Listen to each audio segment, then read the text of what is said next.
ये कहानी है आज से 200 साल बाद भविष्य की, जब इंसानों ने विज्ञान की नई नई ऊंचाइयों को छू लिया था और ब्रह्मांड के कई ग्रहों पर अपनी कॉलोनीज बसा ली थी। 22वीं सदी के अंत में ऐसी ही एक कॉलोनी उन्होंने मंगल ग्रह पर भी बसाई थी। लेकिन कुछ सालों बाद मंगल ग्रह पर बसे कॉलोनिस्ट ने खुद को पृथ्वी से आजाद एक स्वतंत्र राज्य घोषित कर दिया, जिसका नाम उन्होंने रखा United Republic of Mars, in short arm. Arm का पृथ्वी से खुद को आजाद कराने के पीछे का मुख्य कारण था पृथ्वी की करप्ट हो चुकी गवर्नमेंट, जो अब अमीरों के हाथों की कठपुतली बन चुकी थी। इन अमीरों ने आसमान की ऊंचाइयों में खुद के रहने के लिए आलीशान नगरों का निर्माण किया था, जिन्हें स्काई सिटीज कहा जाता था। वहीं दूसरी ओर जो लोग गरीबी और लाचारी में सांस लेने के लिए मजबूर थे, वो बसते थे धरती पे, और जिन शहरों में वो रहते थे उन्हें कहा जाता था आयरन सिटीज। अमीरों ने अपनी फैक्ट्रीज धरती पर लगाई थी, जो धरती से रिसोर्सेज निकालकर उन्हें स्काई सिटीज में पहुंचाती थी। इन फैक्ट्रीज में आयरन सिटी के लोग मजदूरी करते थे और यही उनकी रोजी रोटी कमाने का मुख्य जरिया था। फैक्ट्रीज की सुरक्षा के लिए रोबोट्स तैनात किए गए थे, जिन्हें सेंचुरियंस कहा जाता था। सेंचुरियंस आयरन सिटी में होने वाली आपराधिक गतिविधियों पर भी नजर रखते थे, ताकि भविष्य में उनसे आयरन सिटी की शांति भंग ना हो, जिससे फैक्ट्रीज को कोई नुकसान पहुंचे। 23वीं सदी की शुरुआत में यूनाइटेड रिपब्लिक ऑफ मार्स यानी कि अर्म और पृथ्वी के बीच द फॉल नामक महायुद्ध हुआ, जिसमें पृथ्वी की जीत हुई और अर्म पूरी तरह से नष्ट हो गया। लेकिन इस महायुद्ध में लगभग सारी स्काई सिटीज मिट्टी में मिल गई थी। अब पृथ्वी पर बस एक ही स्काई सिटी बची है, जिसका नाम था ज़ेलम।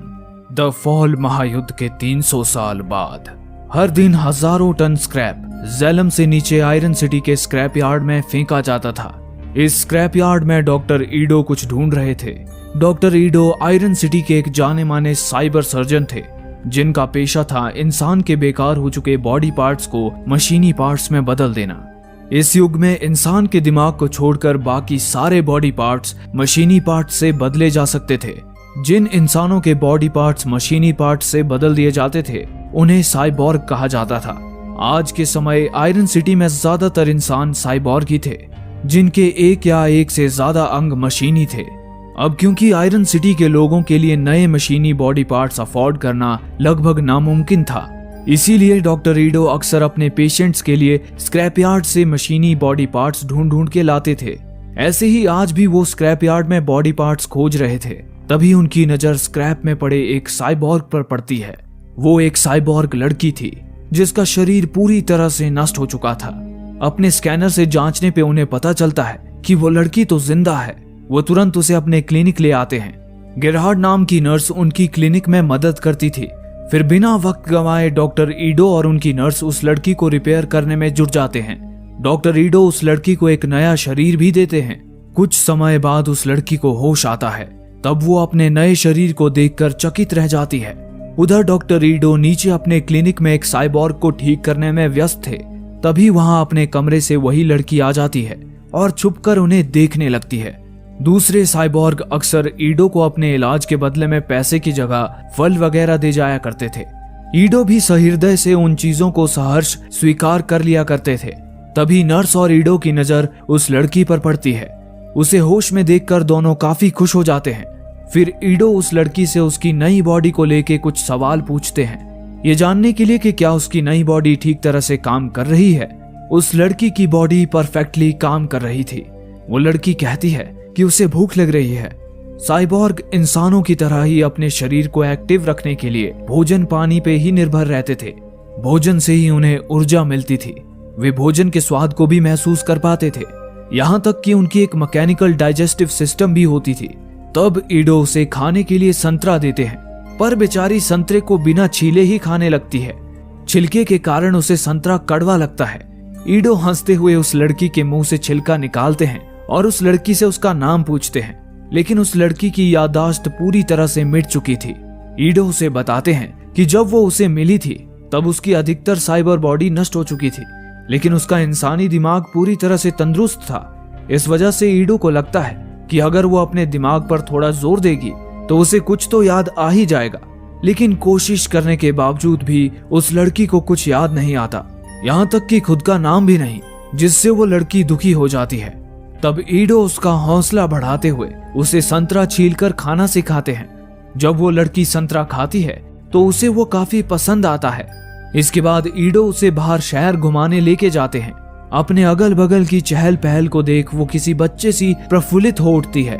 आसमान की शोभा बढ़ाते ज़ेलम को देख वो इतनी खो जाती है कि ईडो को उसे गाड़ी के नीचे आने से बचाना पड़ता है। वो ईडो से पूछती है कि क्या वो उसे ज़ेलम घुमाने ले चलेंगे। इस पर ईडो उसे ज़ेलम के एक कड़े नियम से अवगत कराते हैं कि कोई भी नीचे से यानी कि आयरन सिटी से ज़ेलम नहीं जा सकता और आज तक इस नियम का उल्लंघन नहीं हुआ है। फिर अलीटा ईडो से पूछती है कि क्या ईडो ने उसके लिए कोई नाम सोच रखा है। तब ईडो एक पल के लिए सोचते हैं और उस लड़की को नाम देते हैं अलीटा। उस नाम को पाके अलीटा खुशी से फूली नहीं समाती। घूमते घूमते अलीटा को बिलबोर्ड पर मोटोबॉल नामक खेल की एड दिखाई देती है। उसे वो खेल बहुत पसंद आता है।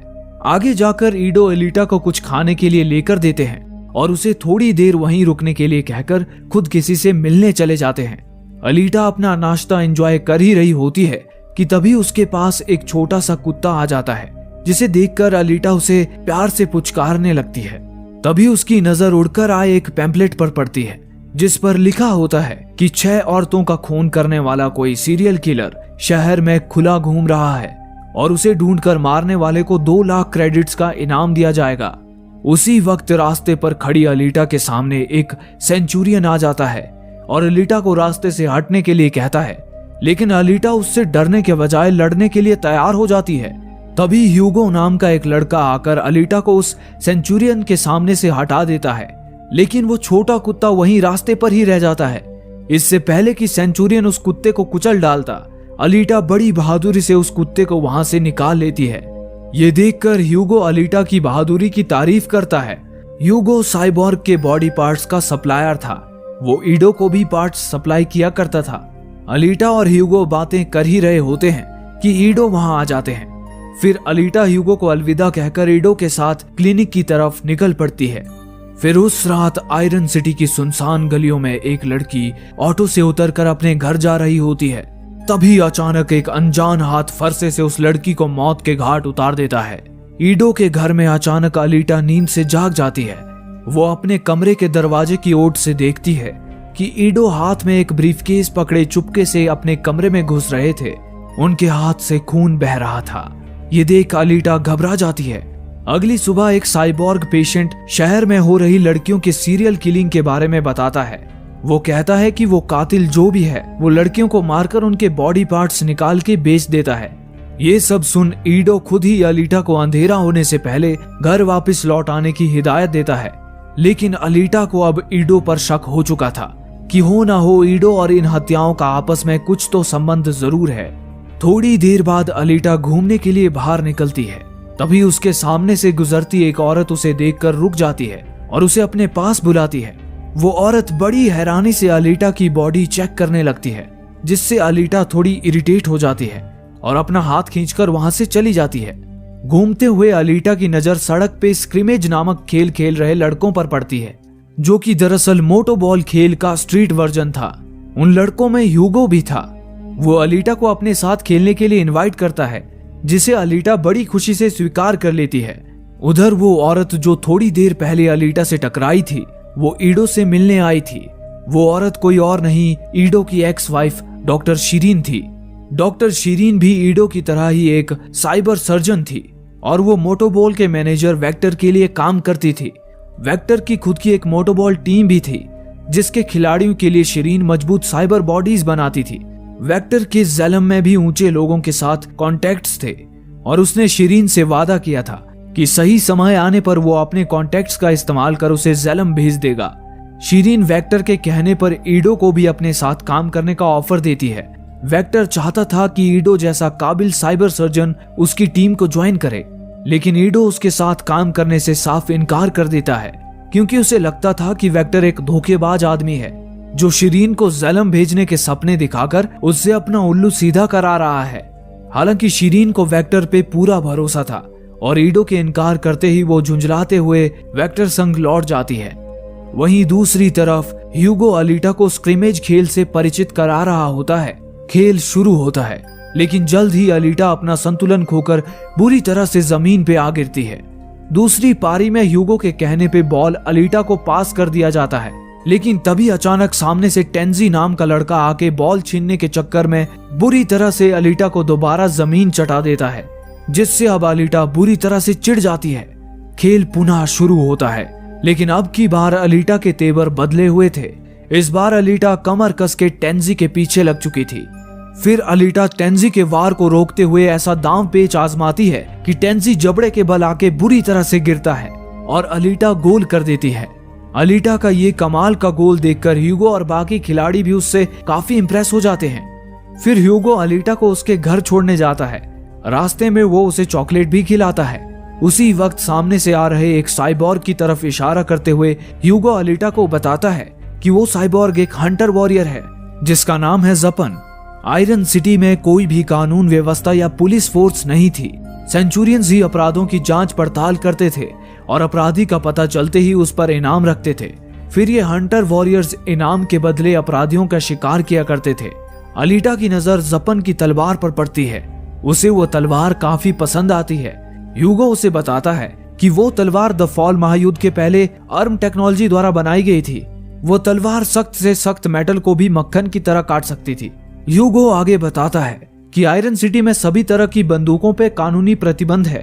बंदूक के साथ पाए जाने पे सजाए मौत का फरमान है। इसके बाद ह्यूगो अलीटा को अपनी एक खास जगह पे लेके जाता है जहां से ज़ेलम का खूबसूरत नजारा पास से देखा जा सकता था।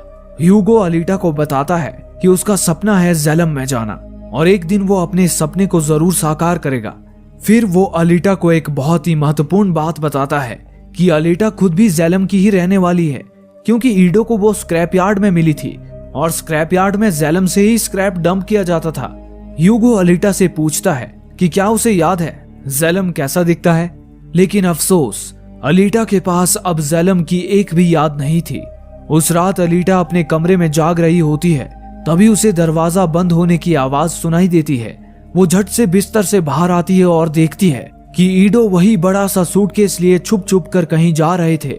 ये देख अलीटा भी उनका पीछा करने लगती है। अलीटा देखती है कि ईडो ने अपना शिकार चुन लिया था, लाल लिबास में एक हसीना। ईडो सूटकेस खोलकर अपना हथियार तैयार करते हैं। उधर वो हसीना अपनी मौत की तरफ रेंग रही थी और ईडो घात लगा के ताक में खड़े थे। अब बस हसीना की देह में ईडो का कुल्हाड़ा घुसने ही वाला था कि तभी अलीटा ईडो को रोकने उनके सामने कूद पड़ती है। तब तक हसीना वहां से गायब हो चुकी थी और उसकी जगह चट्टान नुमा साइबॉर्ग आ चुका था। ईडो जल्दी जल्दी से अलीटा को बताता है कि खूनी वो नहीं, ये साइबॉर्ग है और ईडो खुद एक हंटर वॉरियर है जो इन्हें पकड़ने इनके पीछे आया था। तभी दूसरा साइबॉर्ग ऊपर से आ टपकता है। ईडो अलीटा को सुरक्षित किनारे कर साइबॉर्ग से लड़ने लगते हैं, लेकिन दुश्मनों की तादाद ज्यादा होने के कारण ईडो हार रहे थे। तभी वहां वही हसीना प्रकट होती है, वो भी एक साइबॉर्ग थी। खतरे को भांपते हुए ईडो अलीटा को वहां से जान बचा के भागने के लिए बोलते हैं और भागती भी है अलीटा पूरी जान लगा के, लेकिन वहां से नहीं बल्कि दुश्मन साइबॉर्ग की तरफ, और एक जोरदार किक जड़ देती है उस साइबॉर्ग को। फिर वो उस साइबॉर्ग की छाती पे सवार होके अपने ताकतवर घूंसों की झड़ी से उसकी जान निकाल के रख देती है। ये देख ईडो भी चकित रह जाते हैं। इसके बाद वो हसीना साइबॉर्ग अलीटा की तरफ बढ़ती है।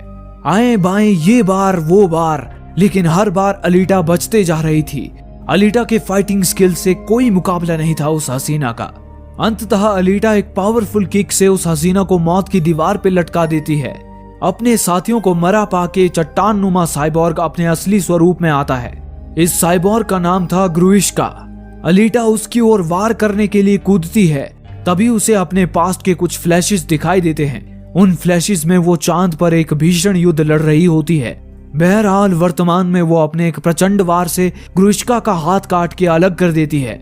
घायल ग्रुइश्का वहां से भाग जाने में ही अपनी भलाई समझता है, लेकिन वो जाते जाते अलीटा और ईडो को धमकी देके जाता है कि जल्द ही वो उन दोनों से बदला लेने जरूर लौटेगा। इसके बाद ईडो अलीटा को लेकर हंटर वॉरियर्स के हेडक्वार्टर पहुंचता है। फिर ईडो अलीटा को बाहर ही इंतजार करने को बोल खुद हेडक्वार्टर में प्रवेश करता है। अंदर पहुंचने पर वो एक मशीन में हसीना साइबॉर्ग का सिर रख देता है, जिसके एवज में उसे 20,000 क्रेडिट्स का इनाम मिलता है, जो कि उस हसीना साइबॉर्ग के सिर पे था। इस तरह ये हंटर वॉरियर्स इनाम के बदले अपराधियों का शिकार किया करते थे। हेडक्वार्टर से लौटते वक्त ईडो अलीटा को बताता है कि वो ये हंटर वॉरियर वाला पार्ट टाइम काम इसलिए करता है क्योंकि उसके पेशेंट्स उसे कभी कभार ही फीस दे पाते हैं, और ऐसे हालात में अपना क्लिनिक चलाने और साइबॉर्ग के बॉडी पार्ट्स खरीदने के लिए उसे हंटर वॉरियर बनना पड़ा। लेकिन यही एकमात्र कारण नहीं था ईडो के हंटर वॉरियर बनने का। फिर ईडो अपने क्लिनिक में अलीटा को अपनी अपाहिज बेटी की फोटो दिखाते हुए अपने हंटर वॉरियर बनने का मूल कारण बताता है। पहले ईडो भी उसकी एक्स वाइफ शिरीन की तरह ही मोटोबॉल प्लेयर्स के लिए साइबर बॉडीज बनाता था। ईडो और शिरीन की एक बेटी हुआ करती थी जिसका नाम था अलीटा। अलीटा जन्म से ही अपाहिज थी। अपनी बेटी को चलते फिरते देखने के लिए ईडो ने उसके लिए एक साइबर बॉडी का निर्माण किया था, लेकिन एक रात उसका मॉडिफाई किया हुआ साइबॉर्ग ड्रग्स की तलाश में उसके क्लिनिक में घुसा चला आया था। उस साइबॉर्ग को अद्भुत और विराट शक्ति वाली साइबर बॉडी ईडो ने ही लगाई थी। तभी ईडो के वहां आ जाने से वो वहां से भागने लगा और गुस्से में उसने उसके रास्ते में खड़ी ईडो की बेटी पर हमला कर दिया। इसी हादसे में ईडो की बेटी की जान चली गई। इस सदमे को ईडो की पत्नी शिरीन बर्दाश्त नहीं कर पाई और वो ईडो को हमेशा के लिए छोड़कर चली गई। और तब ईडो उस कातिल साइबॉर्ग की तलाश में निकल पड़ा। वो उस कातिल साइबॉर्ग को अपने हाथों मौत के घाट उतारना चाहता था ताकि उसे शांति मिल सके। बदले में वो ये भी उम्मीद कर रहा था कि अगर वो उस कातिल साइबॉर्ग को नहीं मार पाया तो कम से कम वो कातिल साइबॉर्ग ही ईडो को मौत के घाट उतार देगा। इसी बहाने उसे अपनी बेटी की मौत के पश्चाताप से छुटकारा तो मिल जाएगा। लेकिन ईडो गलत था, क्योंकि उस कातिल साइबॉर्ग को अपने हाथों मौत के घाट उतारने के बावजूद भी उसे शांति नहीं मिली। कारण था उस जैसे कई और राक्षसी प्रवृत्ति वाले साइबॉर्ग, और कहीं न कहीं उनके विकराल ताकत का कारण ईडो ही था, जिसने उन्हें कभी शक्तिशाली साइबर बॉडीज लगाकर प्रचंड ताकत का स्वामी बना दिया था। तो बस फिर ईडो ने खुद को हंटर वॉरियर के लिए रजिस्टर करा लिया और फिर वो लग गया बारी बारी बुरी और शैतानी प्रवृत्ति वाले ताकतवर साइबॉर्ग को मौत के घाट उतारने। बाद में जब ईडो को स्क्रैप यार्ड में साइबॉर्ग अलीटा मिली तो उसे लगा जैसे उसे उसकी बेटी ही वापस मिल गई हो। ईडो ने साइबॉर्ग अलीटा को जो बॉडी लगाई थी वो वही बॉडी थी जो उसने अपनी बेटी के लिए बनवाई थी। फिर अलीटा ईडो को बताती है कि लड़ाई के दौरान उसे पास्ट के भीषण युद्ध के फ्लैशेस दिखाई दे रहे थे। अलीटा को लगता है कि ईडो जरूर उसके बारे में कुछ ऐसा जानता है जो उसने अब तक उसे नहीं बताया है, और अलीटा ईडो से विनती करती है कि वो जो कुछ भी जानता है उसे बता दे। इस पर ईडो उससे कहता है कि जब उसे अलीटा स्क्रैपयार्ड में मिली थी तब उसमें जान थी, यानी कि अलीटा का दिमाग और दिल सुचारू रूप से काम कर रहे थे। अलीटा का दिमाग तो इंसानी ही था, लेकिन उसका दिल विज्ञान के एक चमत्कार से कम नहीं था। उसका दिल एक एंटी मैटर माइक्रो रिएक्टर द्वारा संचालित था और इतना मजबूत और ताकतवर था कि उसका दिल अकेले ही पूरी आयरन सिटी के लिए कई सालों तक बिजली पैदा कर सकने में सक्षम था। उसका दिल एक ऐसी टेक्नोलॉजी द्वारा बनाया गया था जो द फॉल महायुद्ध से पहले की थी। द फॉल महायुद्ध के बाद से ये टेक्नोलॉजी खो चुकी थी। इसका मतलब अलीटा की आयु 300 साल से भी ज्यादा थी। उधर अलीटा से पिटकर ग्रुइश्का शिरीन के पास पहुंच जाता है। पता चलता है कि ग्रुइश्का वेक्टर और शिरीन के लिए काम करता है। शिरीन उससे पूछती है कि उसकी ये हालत किसने की, जिस पर ग्रुइश्का उसे बताता है कि उसकी ये हालत उस पिद्दी सी अलीटा ने की है। अलीटा का नाम सुनकर शिरीन के कान खड़े हो जाते हैं। फिर शिरीन ग्रुइश्का को रिपेयर करना शुरू करती है।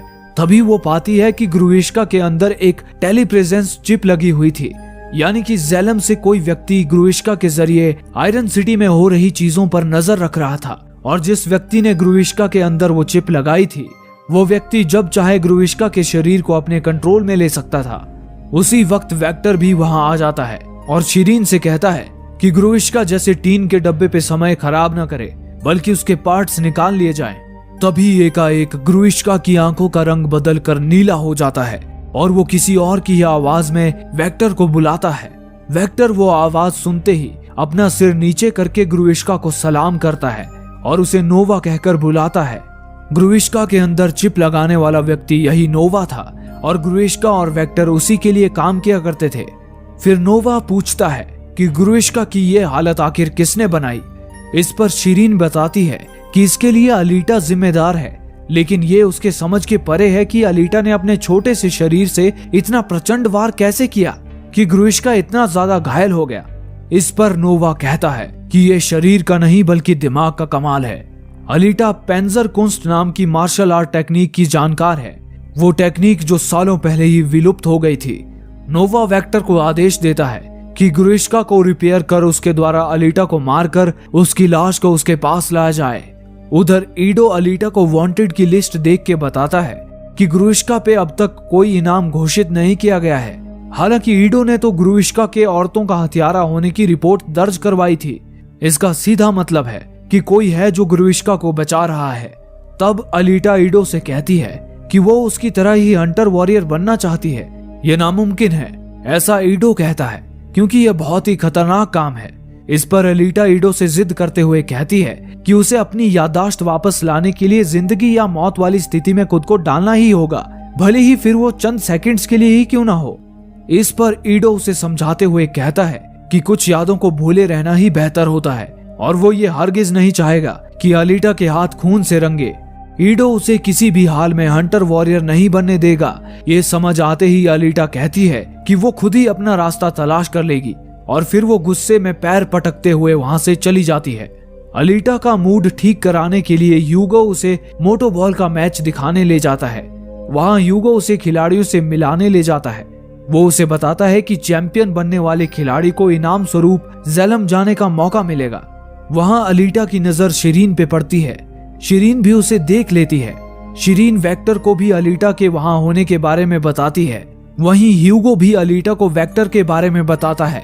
ह्यूगो उसे ये भी बताता है कि वो वेक्टर को भी साइबर बॉडी पार्ट सप्लाई करता है।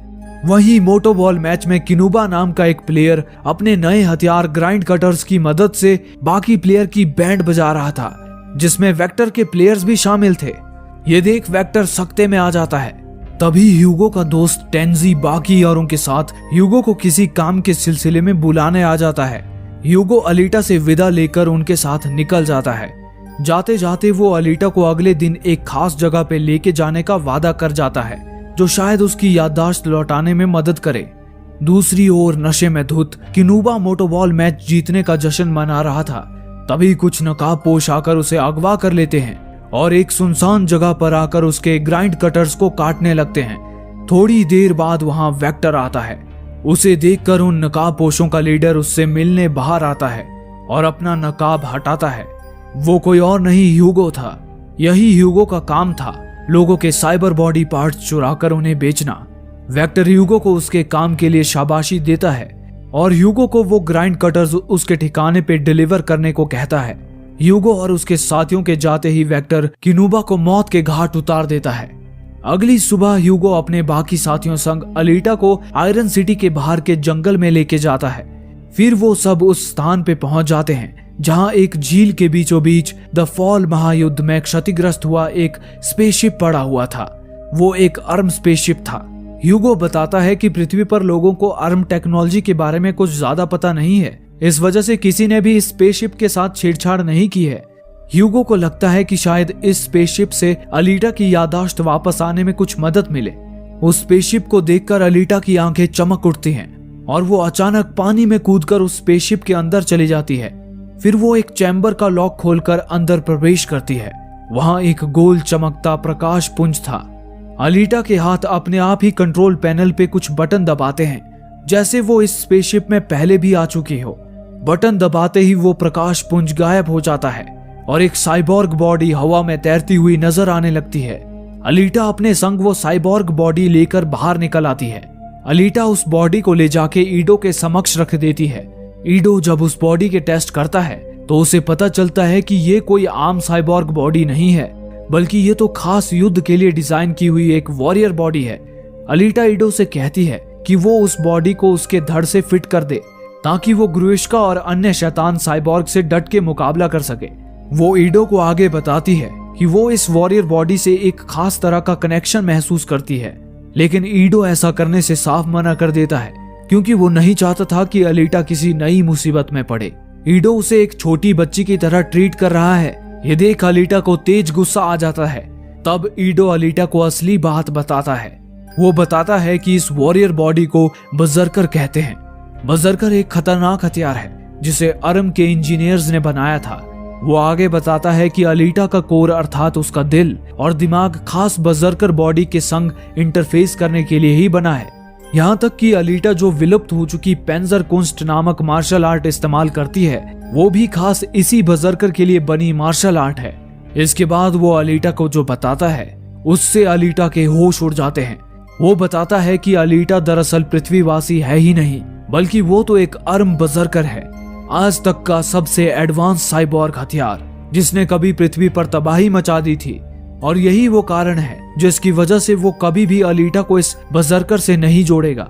इतना सुन अलीटा वहां से गुस्से का घूंट पी के निकल जाती है और जा पहुंचती है हंटर वॉरियर के हेडक्वार्टर में, खुद को हंटर वॉरियर के लिए रजिस्टर कराने। और आखिरकार अलीटा भी बन जाती है एक हंटर वॉरियर। उसके बाद वो ह्यूगो को लेकर कैंसस बार में पहुंचती है, जो सिर्फ हंटर वॉरियर्स के लिए ही था। ह्यूगो अलीटा को चेतावनी भी देता है कि शायद वहां जाना ठीक नहीं, लेकिन अलीटा ने तो ठान लिया था अपनी शर्तों पे जिंदगी जीना। तभी वहां अलीटा को पहले भी मिल चुका वो स्ट्रीट पप मिलता है, और वो पप भी अलीटा के पीछे पीछे उस बार के अंदर आता है। अंदर बार में हंटर वॉरियर जपन दूसरे हंटर वॉरियर्स को पीट रहा था। अलीटा को वहां देख वो उसका मजाक उड़ाने लगता है कि उस जैसी नाजुक लड़की का यहाँ हंटर वॉरियर्स के बीच क्या काम। लेकिन अलीटा उसे नजरअंदाज करती है और वहां मौजूद सभी हंटर वॉरियर्स से ग्रुविश्का के खिलाफ एकजुट होने के लिए आह्वान करती है। लेकिन कोई भी अलीटा को सीरियसली नहीं लेता। ये देख जपन की हिम्मत और बढ़ जाती है और वो अलीटा से बदतमीजी करने लगता है। अब अलीटा भी चुप नहीं बैठती, उल्टा वो जपन को जवाब देती है, जिसका नतीजा था जपन और अलीटा के बीच में जम के हाथापाई, और अगले ही पल जपन जमीन पे था। इसके बाद अलीटा उस बार में मौजूद हर एक हंटर वॉरियर को उससे मुकाबला करने के लिए चैलेंज करती है, और अगर वो ये मुकाबला जीतती है तो उन हंटर वॉरियर्स को उसका साथ देना होगा ग्रुविश्का को हराने में। और फिर महामुकाबला आरंभ होता है अलीटा वर्सेस हंटर वॉरियर्स का। एक के बाद एक हंटर वॉरियर्स आकर अलीटा से लड़ रहे थे, लेकिन कोई भी उसके सामने एक सेकंड भी टिक नहीं पा रहा था। तभी वहां बार में ईडो आ जाता है। वो वहां आके चिल्लाता है कि अगर तुरंत मारामारी बंद नहीं हुई तो वो फ्री में किसी भी हंटर वॉरियर का इलाज नहीं करेगा। इतना कहने की देर थी कि अगले ही क्षण लड़ाई रुक जाती है। तभी वहां मुख्य दरवाजा फोड़ के ग्रुविश्का आ जाता है। ग्रुविश्का के हाथ में शिरीन ने वही किनूबा से काट के अलग किया हथियार ग्राइंड कटर्स फिट कर दिया था। ग्रुविश्का कहता है कि वो यहाँ पे सिर्फ अलीटा को लेने आया है। ईडो बाकी हंटर वॉरियर से मदद की गुहार करता है, लेकिन कोई भी आगे नहीं आता है। केवल वो छोटा सा पप अलीटा के सपोर्ट में आके ग्रुविश्का पर भौंकने लगता है। बदले में ग्रुविश्का उस मासूम पप को मसल के मौत के घाट उतार देता है। डॉग मास्टर नाम का हंटर वॉरियर, जिसे कुत्तों से काफी लगाव था, उस पप की मौत को देख दर्द से व्यथित हो जाता है। तब अलीटा उस पप के लहू की सौगंध खाती है कि वो पप की कुर्बानी का बदला लेके रहेगी। तभी ग्रुविश्का जमीन फाड़ के ये कहते हुए नीचे कूद जाता है कि अगर दम है तो मेरी दुनिया में आओ। अलीटा भी सिर पे कफन बांध ग्रुविश्का के पीछे कूद पड़ती है। फिर अलीटा और ग्रुविश्का में भीषण युद्ध होता है। अलीटा ग्रुविश्का के ग्राइंड कटर्स हथियार के हर वार से बचते हुए उसे जम के पेलती है, लेकिन आखिरकार ग्रुविश्का की कुटिलता का शिकार हो अलीटा उसके ग्राइंड कटर्स के चक्रव्यूह में फंस ही जाती है, और नतीजा था अलीटा का शरीर कई टुकड़ों में विखंडित हो जमीन पे आ गिरता है। तभी अलीटा को फिर से उसके पास्ट की झलकियां दिखाई देती हैं, जिसमें उसकी ट्रेनिंग चल रही थी। उसकी ट्रेनर जेल्डा उससे कह रही होती है कि तुम्हारी आत्मा कभी ना हार मानने वाली आत्मा है, तुम कभी हार नहीं मानोगी। जेल्डा की दी हुई सीख अलीटा को हिम्मत देती है। फिर अलीटा अद्भुत कौशल का प्रयोग कर एक हाथ पर खड़ी हो जाती है और पूरी ताकत से खुद को उछालकर ग्रुविश्का की आंख फोड़ देती है। दर्द और गुस्से से पागल ग्रुविश्का अलीटा को कुचलने ही वाला था कि तभी वहां ईडो, ह्यूगो और हंटर वॉरियर डॉग मास्टर आ जाते हैं और एक साथ ग्रुविश्का पर हमला बोल देते हैं। अब ग्रुविश्का के पास सिवाय वहां से भाग खड़े होने के कोई और चारा नहीं बचता है। ईडो अलीटा को इस हाल में देखकर बहुत दुखी होता है और अलीटा को वहां से उठा के ले जाने लगता है। शिरीन भी उस वक्त वहीं मौजूद थी, जो शायद ग्रुविश्का के पीछे पीछे आई थी, लेकिन इस बार उसकी आंखों में भी अलीटा और ईडो के लिए चिंता के भाव और दर्द थे। क्लिनिक पहुंचकर आखिरकार ईडो अलीटा पर बर्जरकर बॉडी फिट करता है ताकि अब से अलीटा को कोई छू भी ना पाए। होश में आने के बाद अलीटा ईडो के गले लगती है और उसे शुक्रिया कहती है। फिर अलीटा ह्यूगो से मिलने जाती है। ह्यूगो अलीटा को देखकर बहुत खुश होता है। वो दोनों एक दूसरे को किस करके अपने प्यार का इजहार करते हैं। उधर ग्रुइश्का शिरीन की लैब में दर्द से बिलबिला रहा होता है। अलीटा ने उसकी आंख जो फोड़ रखी थी, तभी वेक्टर के शरीर में नोवा प्रकट होता है। नोवा ने ना जाने कितने लोगों के अंदर टेलीप्रेजेंस चिप डाल रखी थी। ग्रुइश्का अपने हार के लिए नोवा से माफी मांगता है और एक आखिरी मौका देने के लिए गिड़गिड़ाता है। नोवा उसे एक आखिरी मौका देता है। वो ग्रुइश्का को अलीटा को खत्म कर उसका वो अद्भुत दिल निकाल के उसके पास लाने का जिम्मा सौंपता है। ग्रुइश्का कहता है कि अब उसकी जिंदगी का एक ही मकसद है, अलीटा की मौत। फिर नोवा के वेक्टर के शरीर को छोड़ के जाने के बाद वेक्टर शिरीन से कहता है कि वो अलीटा के खात्मे के लिए ग्रुइश्का पर निर्भर नहीं रह सकता। अब वक्त आ चुका है कि वो चीजें अपने हाथ में ले। बस फिर क्या था, वेक्टर ह्यूगो को बुलाता है और उसका ब्रेन वॉश करता है कि ह्यूगो अलीटा को मोटोबॉल टूर्नामेंट खेलने के लिए मोटिवेट करे। अगर अलीटा जीत जाती है तो वो अलीटा और ह्यूगो दोनों को ज़ैलम भेज देगा। ह्यूगो जाकर ये बात अलीटा को बताता है। अलीटा जानती थी कि ज़ैलम जाना ह्यूगो का सपना है। उसकी खुशी के खातिर वो मोटोबॉल में हिस्सा लेने के लिए मान जाती है, लेकिन इन दोनों की खुशियों को ग्रहण लगना शुरू हो चुका था। एक तरफ वेक्टर और ग्रुइश्का अलीटा को मारने का प्लान बना चुके थे और दूसरी तरफ ज़पन भी अलीटा से अपनी बेइज्जती का बदला लेने के मंसूबे बना रहा था। कुछ ही दिनों बाद मोटोबॉल टूर्नामेंट के ट्रायल्स शुरू होते हैं। ईडो खुद अलीटा को ट्रायल्स के लिए तैयार करता है। उसने अलीटा के लिए स्पेशल स्केट्स भी तैयार किए थे जो उसे तेज गति से भागने में मदद करेंगे। उधर वेक्टर ने अलीटा को इस कंपटीशन से जिंदा बाहर न जाने देने का पूरा इंतजाम कर दिया था। उसने खिलाड़ियों की जगह छटे हुए कातिलों को कंपटीशन के लिए चुना था और उनसे कहा था कि उनमें से जो भी अलीटा को जान से मार देगा उसे वो 5 लाख क्रेडिट्स का इनाम देगा। इस बीच ज़पन ह्यूगो और अलीटा के खिलाफ अपना बदला लेने की योजना बनाता है। ज़पन ह्यूगो और उसके दोस्त टेंजी को उस समय पकड़ता है जब वे साइबॉर्ग के बॉडी पार्ट्स की चोरी कर रहे थे। ज़पन टेंजी को मार डालता है और ह्यूगो को उस साइबॉर्ग की हत्या के लिए फ्रेम करता है जिससे वे पार्ट्स काट रहे थे। अब ह्यूगो के सिर पर इनाम था और सभी हंटर वॉरियर्स उसकी तलाश करने लगते हैं।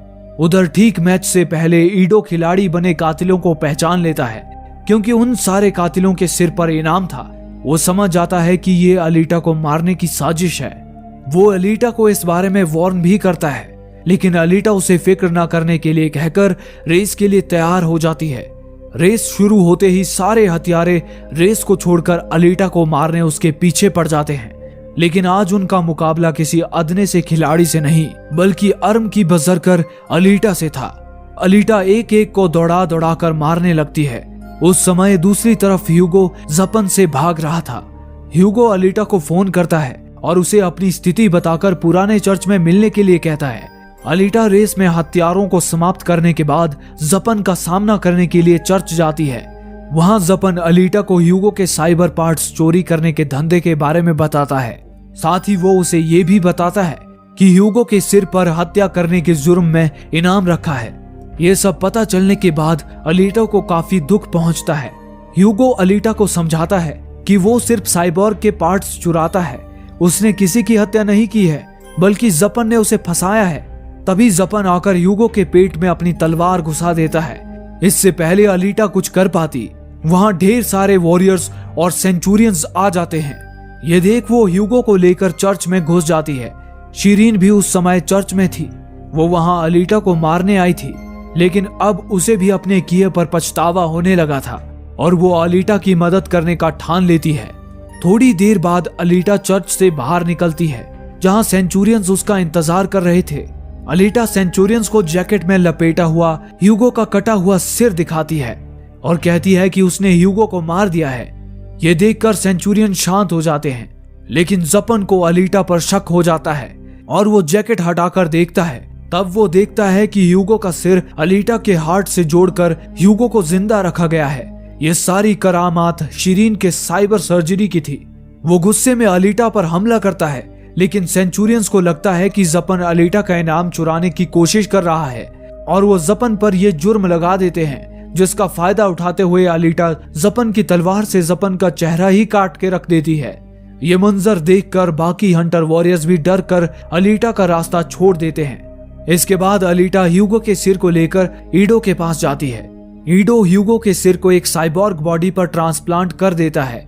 वो अलीटा को ये भी बताता है कि ह्यूगो से पैसे लेकर उसे ज़ेलम भेजने का वादा वेक्टर द्वारा गढ़ा गया झूठ था, क्योंकि आयरन सिटी से ज़ेलम जाने का बस एक ही रास्ता है, मोटोबॉल टूर्नामेंट को जीतकर फाइनल चैंपियन बनना।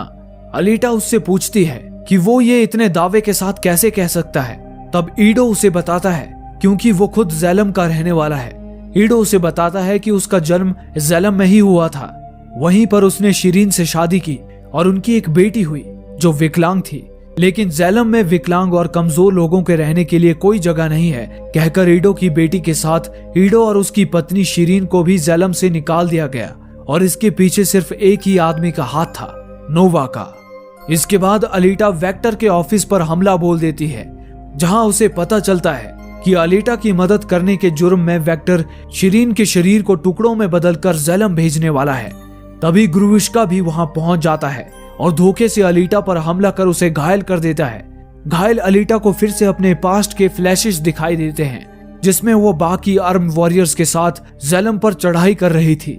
लेकिन वो जिन पाइप से चढ़कर ज़ेलम जा रही थी, उस पाइप से एक आरेदार चक्र निकलकर कई सारे आर्म वॉरियर्स को शहीद कर देता है। ज़ेल्डा किसी तरह अलीटा को बचाती है और उससे वादा लेती है कि अलीटा को किसी भी हाल में ज़ेलम को हराना ही होगा। ज़ेल्डा के शब्द एक बार फिर से अलीटा को हिम्मत देते हैं। उसकी बजरकर बॉडी पर बना घाव भी अपने आप भर जाता है और अगले ही पल वो ग्रुविश्का को 2 टुकड़ों में चीर के रख देती है। ये देख वेक्टर डर से थर-थर कांपने लगता है। अलीटा को पता था कि नोवा इस वक्त भी उन पर नजर रखे हुए है। वो नोवा को उससे बात करने के लिए कहती है। तब नोवा भी वेक्टर के जरिए अलीटा से बात करता है। नोवा अलीटा से कहता है कि अगर वो यहाँ से चुपचाप चली जाएगी तो वो उसे कोई हानि नहीं पहुंचाएगा।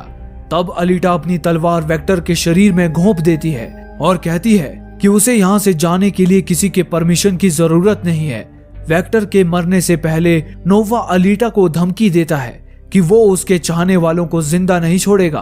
तभी ईडो का अलीटा को फोन आता है। ईडो उसे बताता है कि सेंचुरियंस ह्यूगो को पूरे आयरन सिटी में ढूंढ रहे हैं, जिस कारण ह्यूगो ज़ेलम तक जाने वाले पाइप से चढ़कर ही ज़ेलम जाने की कोशिश कर रहा है। अलीटा भी ह्यूगो के पीछे पीछे पाइप पर पहुंच जाती है और ह्यूगो को अपने प्यार का वास्ता देकर उसे उसके साथ लौटने की विनती करती है। ह्यूगो भी अलीटा संग लौटने के लिए मान भी जाता है, लेकिन ज़ेलम से ये सब देख रहा नोवा पाइप पर लगे उस आरेदार चक्र को एक्टिवेट करता है। ह्यूगो उससे बचने की कोशिश करता है, लेकिन वो चक्र उसके शरीर को चीर डालता है। अलीटा ह्यूगो के बचे हुए धड़ को अपने एक हाथ से थामती है और दूसरे हाथ से अपनी तलवार का उपयोग कर खुद को थामती है, लेकिन इससे पहले कि वो ह्यूगो को ऊपर खींच पाती, ह्यूगो की बाह जवाब दे देती है और वो अलीटा की आंखों के सामने नीचे गिरकर मर जाता है। अलीटा कसम खाती है कि वो मोटोबॉल टूर्नामेंट जीतकर ज़ेलम जाएगी और नोवा को एक दर्दनाक मौत देगी और अंततः अलीटा मोटोबॉल टूर्नामेंट के स्टार एथलीट के रूप में विजयी हो जाती है। भीड़ उसकी जय जयकार करने लगती है। नोवा उसे ज़ेलम से देखकर मुस्कुरा रहा होता है। तब अलीटा ज़ेलम की ओर अपनी तलवार उठाती है, जैसे वो नोवा को ही कह रही हो कि वो जल्द ही उसका हिसाब करने आ रही है। और इसी के साथ ये फिल्म समाप्त हो जाती है।